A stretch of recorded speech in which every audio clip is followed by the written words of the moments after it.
I didn't grow up religious. That's probably why the job didn't scare me at first. The listing was simple. Night custodian/security, local church. 6 hours a night. No experience needed. Good pay for something that mostly involved sitting around. The church sat on the edge of town, far enough away that you couldn't hear traffic, but close enough that you could still see its steeple from the road if you knew where to look. During the day, it looked old, but peaceful. At night, it felt abandoned in the wrong way, like something left it unfinished. My shift started at midnight. The first thing I noticed when I pulled in was how quiet it was. Not peaceful quiet, dead quiet. No crickets, no wind, just the sound of my car engine ticking as it cooled. I stood there longer than I meant to, keys in hand, staring up at the church. Felt taller at night. The windows were black, except for one on the second floor that glowed faint orange. I told myself it was a light someone forgot to turn off. I'd learn later that no one had access to that room anymore. The front doors were unlocked. That bothered me more than it should have. Inside, the smell hit first. Old wood, dust, something damp underneath it all. The kind of smell you only get in buildings that have been standing too long without change. The lights flickered when I flipped the switch. Not fully off, not fully on, just unstable. I checked the security desk by the entrance. Clipboard, logbook, pen. 12:02 a.m. guard on duty.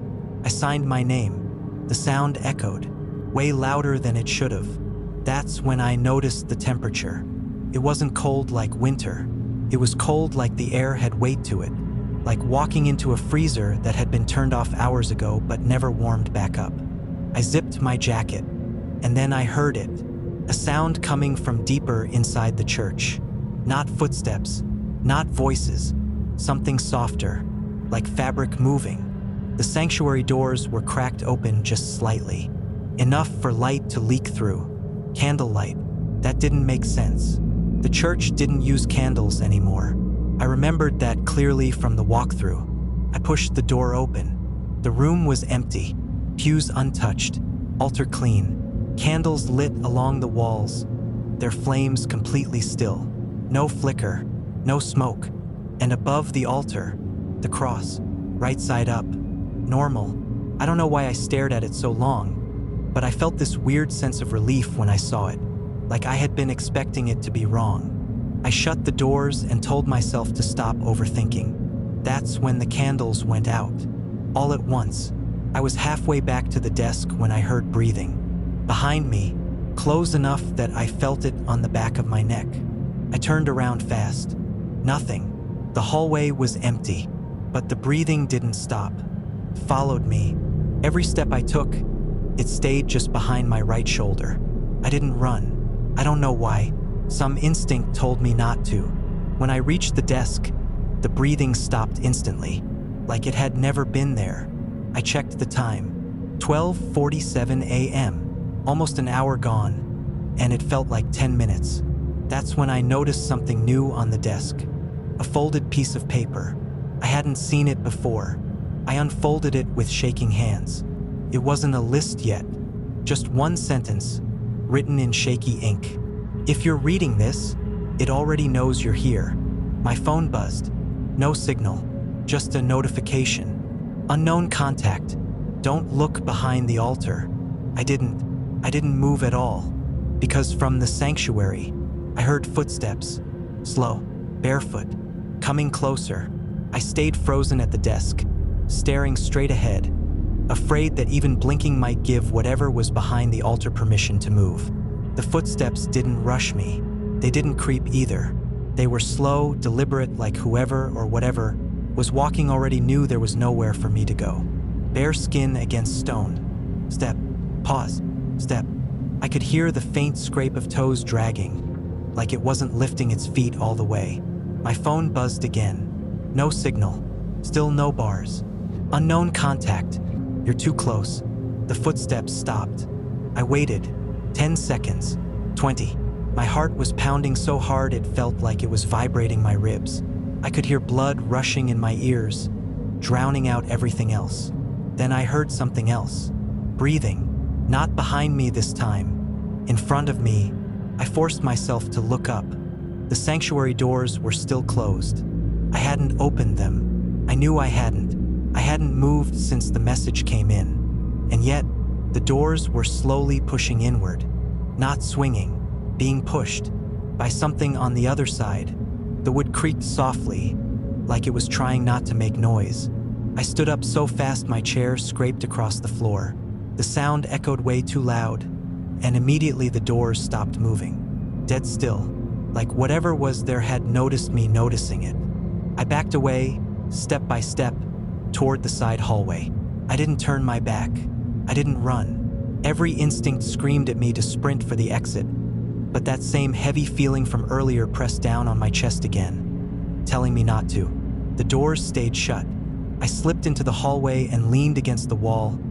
Gasping for air I felt like I wasn't getting enough of. That's when the lights went out. Not flickered. Total darkness.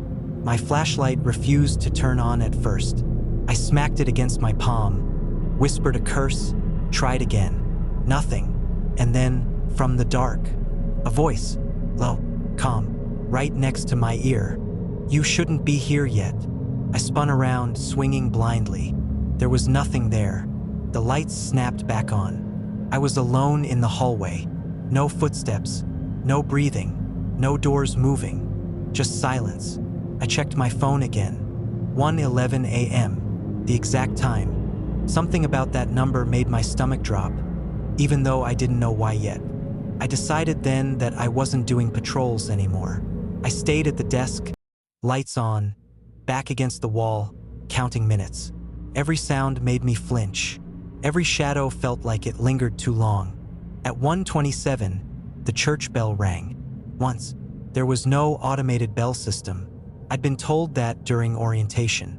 The sound vibrated through the entire building, deep enough that I felt it in my bones. Then it rang again, and again. Not a call to prayer, a warning. That's when I noticed the smell had changed. The dusty, old wood scent was gone. Now it smelled metallic, like blood. I stood up slowly and looked toward the sanctuary doors. They were open, wide open. I hadn't opened them. Inside, the altar candles were lit again, brighter than before, casting long shadows that stretched unnaturally across the floor and climbed the walls. And the cross, it wasn't upside down. It was tilted, crooked, like someone had grabbed it and twisted it just slightly, enough that it felt wrong without being obvious. I didn't realize I was holding my breath until I felt dizzy. Then I saw movement, not in the center of the room. Behind the altar, something tall shifted, just enough for me to see a shape detach from the shadows. No face, just the suggestion of one. Too many limbs, too long, bent in ways joints shouldn't bend. It leaned forward, and for the first time, I understood something with horrifying clarity. The church wasn't empty. It never had been. And it wasn't hunting me. It was waiting to see if I belonged there. My phone buzzed one last time. Unknown contact. Don't leave. That's when I heard knocking. Not from inside. From the front doors. Slow, polite, like someone expecting to be let in. Didn't move when the knocking started. First, it was so soft I thought I imagined it. Just a gentle tap against the front doors, spaced out evenly, like whoever was out there had all the patience in the world. Knock. Pause. Knock. The thing behind the altar didn't move.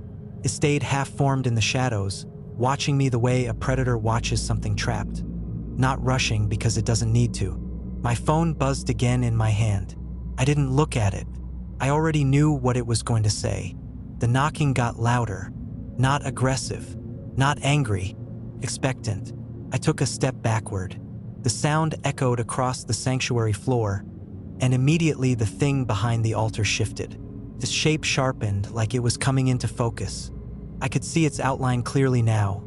Long arms hanging too low, fingers brushing the floor, its head tilted at an angle that made my neck ache just looking at it. The front doors rattled. A voice came through them, muffled but clear enough. "Hello?" A man called. "We know you're in there." My stomach dropped. "We just want to come inside." The thing behind the altar turned its head slightly toward the doors. Interested, I backed away again, heart hammering, my shoulder hitting the wall. I realized then that the shadows in the sanctuary weren't lining up with the light anymore. They stretched in the wrong directions, pooling near the doors, creeping toward me inch by inch. Another knock, this time closer. Impossible because the doors hadn't opened. "You don't sound like the others," the voice said. "That's good." I swallowed hard. "I can't let anyone in," I said, my voice barely steady. "The church is closed." There was a pause, then laughter, not loud, not mocking, relieved. "Oh," the man said gently, "so it started already." The lights flickered. When they stabilized, the sanctuary looked wrong. The pews were closer together than before. The aisle was narrower. The ceiling felt lower, pressing down, like the building was breathing shallowly. The thing behind the altar took one slow step forward. The floor didn't creak. It didn't make any sound at all. My phone buzzed. This time I looked. "Unknown contact. They don't belong here. You might." The knocking stopped. Silence flooded the church so completely my ears rang. Then, a hand pressed flat against the stained glass of the front door. From the inside of the glass, it looked pale. Too pale. The fingers were long, joints swollen, nails dark and cracked. More hands joined it. Faces appeared behind the glass, distorted by the colors of the saints. Their mouths moved in unison, forming words I couldn't hear. The thing near the altar turned back toward me. It leaned down slightly, bringing its face closer to my level. Up close, I could see that it didn't really have eyes, just deep hollows that reflected the candlelight. Its mouth stretched wider than it should have when it spoke. "They want in," it said. This voice wasn't loud. It wasn't deep. It sounded like someone trying to remember how to speak. "They always do." I shook my head. "What is this place?" The thing straightened. "A threshold," it said. "A filter." The hands on the glass started pounding now. Hard, desperate. "Let us in," someone screamed. "Please." The thing behind me didn't react. "Most people don't last the night," it continued calmly. "They panic. They run. They invite the wrong things inside." It took another step closer. "You didn't." The pounding stopped abruptly. The faces on the glass went slack. Empty. Then they were gone. The doors stood bare, fog swirling outside like nothing had ever been there. I realized my legs were shaking so badly I had to sit down before I collapsed. "What happens now?" I asked. The thing tilted its head again. "Now," it said, "we see how much you're willing to forget." The lights went out. When they came back on, I was alone in the sanctuary. The altar was normal. The cross was straight. No shadows moved the wrong way. My phone buzzed one last time. "Unknown contact. 2 nights left." And somewhere deep in the walls, something shifted, like the church had settled or smiled.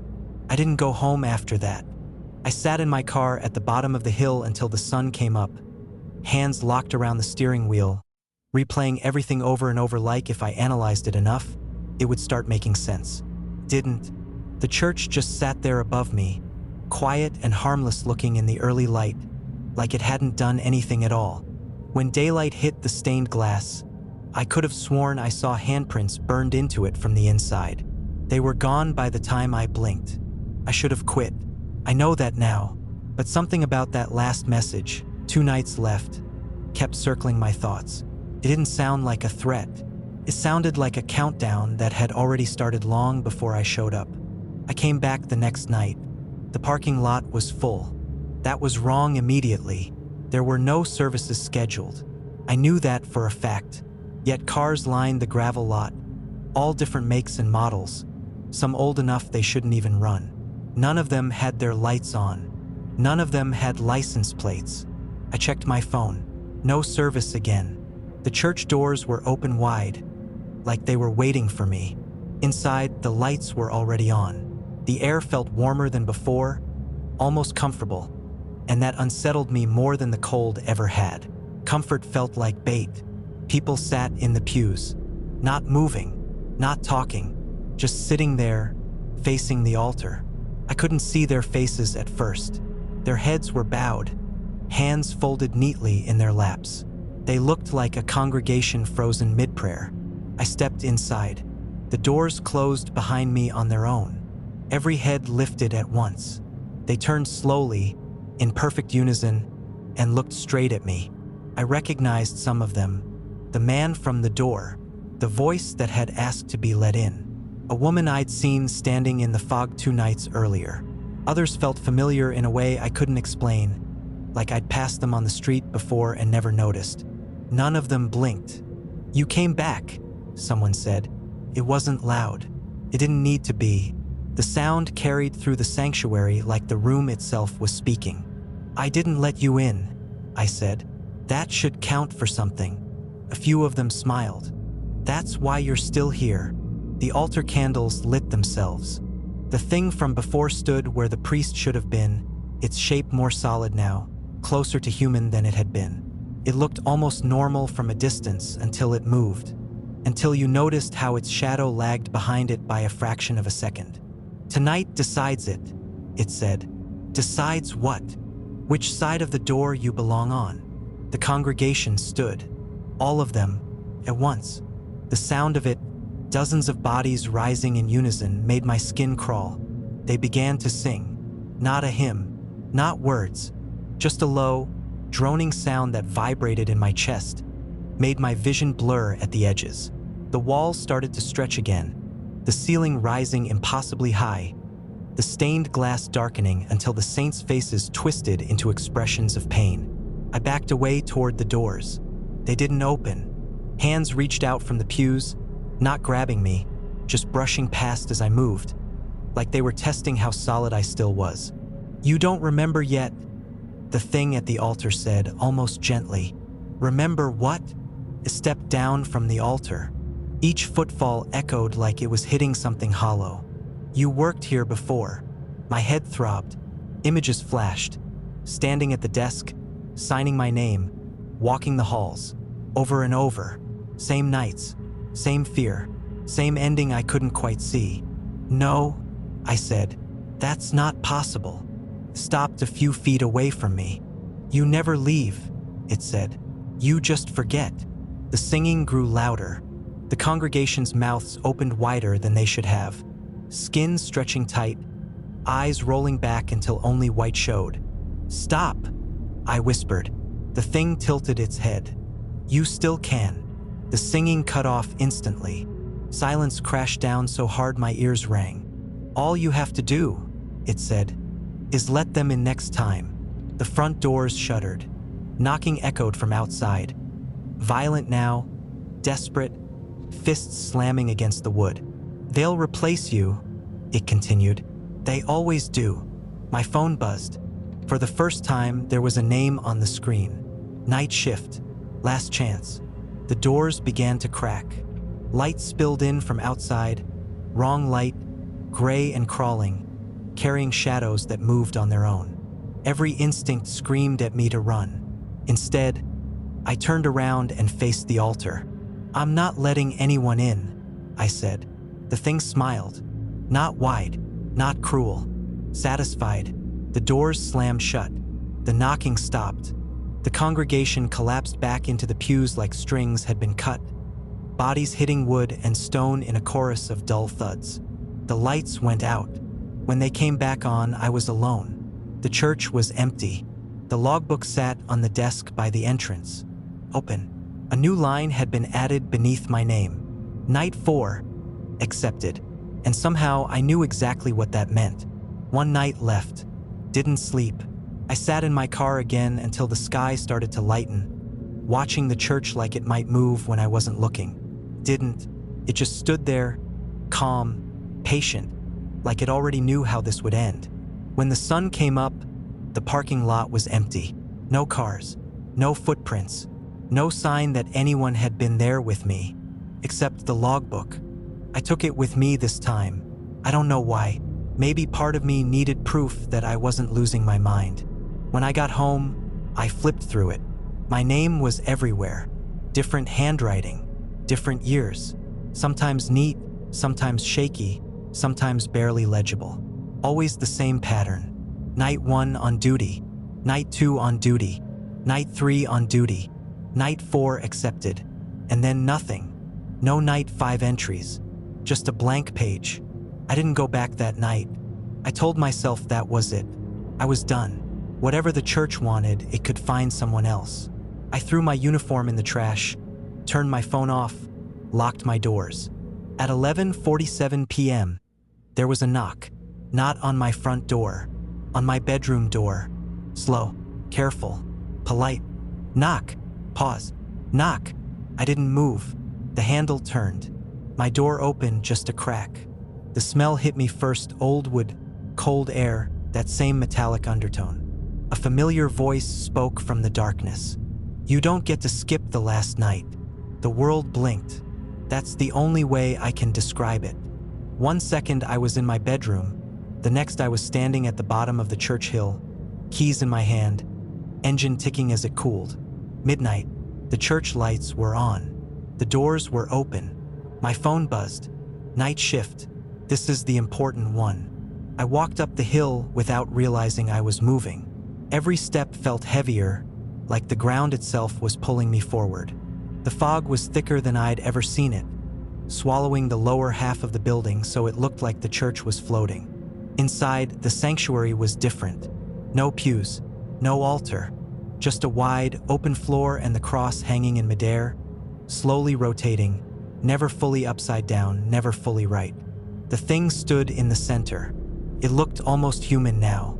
Same height as me, same shape, same posture, same face. Mine. Not a perfect mirror, something was off. The eyes were too still. The smile didn't reach them. You always struggle here, it said. That's why it takes 5 nights. What happens if I don't stay? I asked, tilted its head. You've tried that. The walls began to change. The brick peeled away, revealing layers beneath. Old stone, then wood, then something that pulsed faintly, like muscle. Shapes pressed against the walls from the other side. Hands, faces, people who hadn't made it past this point. They knock, it said. They beg, they promise. And eventually, someone opens the door. The front doors appeared behind me, already shaking, already under pressure. The last thing I remember was waking up on a hospital bed.